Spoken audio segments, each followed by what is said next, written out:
Agents of S.H.I.E.L.D. returned this week for their 4th season, and the premiere episode was entitled The Ghost. Picking up from where last season left off, Daisy Johnson, aka Quake, has left S.H.I.E.L.D. behind and is now waging a one-woman war on the Watchdogs. You'll all remember them as the anti-inhuman militia led by an ex-S.H.I.E.L.D. agent from last season. Yeah, it would seem the Watchdogs have been making inroads in LA by hiring the local Aryan nation to move an item for them, but before Daisy can even get her hands on the bad guys, they get taken out by a mysterious third party, and that's where Robbie Reyes, the Ghost Rider, comes in. In case you didn't know, I was a big booster of Robbie in the comics and was crushed when his book only lasted 2 volumes. This is a decidedly much older Robbie we see in the show, but the costume, the car, and even his relationship with his younger brother Gabe is pitch perfect. Even the fire effects and the skull are all pretty sweet to look at too. But hey, what about Coulson? He's not director of S.H.I.E.L.D. anymore, that much we know. He's just another agent now, and not a very happy one too, it would seem.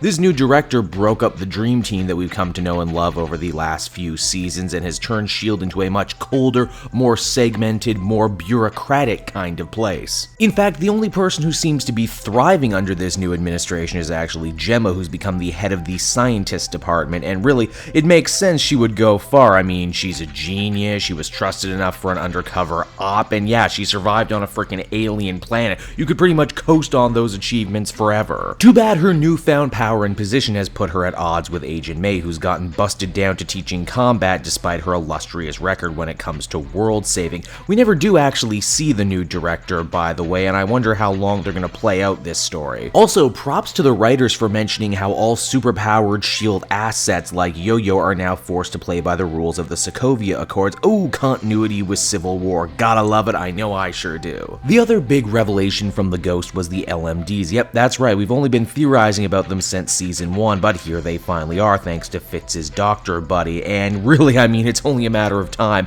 before these things go nuts and start killing and or replacing people. As totally stoked as I was to see such a cool thing from the comics make the jump to the screen, I'd be lying if I said I didn't feel this was a bit weaker than the rest of the episode. Sure, I understand why Fitz doesn't want to tell Gemma about what's going on with the life model decoys because it might hurt her new position, but you can just see from a mile away how this is all gonna blow up in Fitz's face. The LMD story also just so happened to be the only one that doesn't dovetail at the end of the episode. Quake bites off more than she can chew in a fight with Ghost Rider, but it's also made clear that while he may be a killer vigilante, Robbie is not exactly a bad guy as we see his softer side. While that's going on, Coulson, Mac, and May come face to face with a weapon that is almost certainly magical in origin and one that left its impact on poor May. The Ghost was a pretty strong premiere, I felt. S.H.I.E.L.D. has always been one of those shows that whether you loved it or hated it, you have to respect that it's been able to rework and reimagine itself every season into something completely fresh and new. This also means if you dropped off the show at any point that it's a really easy thing to just hop right back on with this first new episode. I felt the newer later time slot meant that the envelope could be pushed much further in this episode, coming complete with a lot more blood than we normally get. This newest episode certainly hit the ground running from where season 3 left off and gave us plenty of good questions to chew on, especially who is the new director and what do they want. Then of course there's Robbie the Ghost Rider. Season 3 was all about aliens and Inhumans. Will season 3 be the season of magic and the occult? I certainly hope so, and with Doctor Strange coming down the pipeline soon, it would only make sense for Ghost Rider